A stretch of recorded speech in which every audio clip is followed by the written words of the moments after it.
கோதுமை பூரி எப்படி உப்பலாக சாஃப்டாக டேஸ்ட்டாக செய்யலான்னு செஞ்சு காட்ட போகிறேன். ஒரு 1/2 கிலோ கோதுமை மாவு எடுத்துக்கோங்க. அதில் 25 கிராம் ரவையை நல்லா மிக்சியில் அரைச்சி பவுட்ரு மாதிரி அதில் போட்டுக்குங்க. அதுக்கு தேவையான அளவு உப்பு போட்டுக்குங்க. கொஞ்சோண்டு நெய் ஊற்றி நல்லா பிசைஞ்சு வச்சுக்கோங்க. நல்லா மாவை நல்லா பிசைஞ்சுக்கிறோங்க.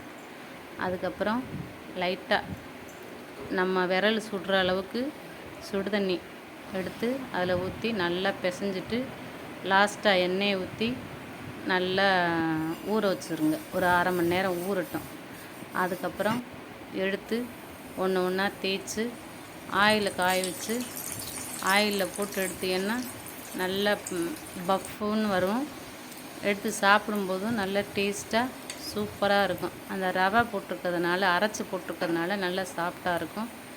பொழுதோடு இருந்தாலும் கெட்டு போகாது, விரைக்கவும் செய்யாது. நல்லா சாஃப்டாக இருக்கும். சின்ன பிள்ளைங்க கூட சாப்பிட்லாம். பொசு பொசுன்னு இருக்கும் சாப்பிட்றதுக்கு.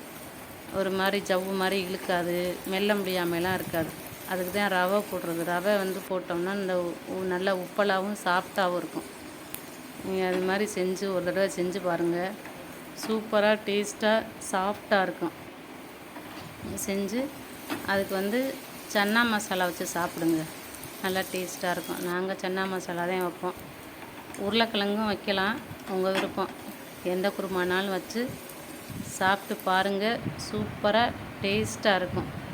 சாப்பிட்டு பார்த்துட்டு எப்படி இருக்குன்னு சொல்லுங்கள். பாய்.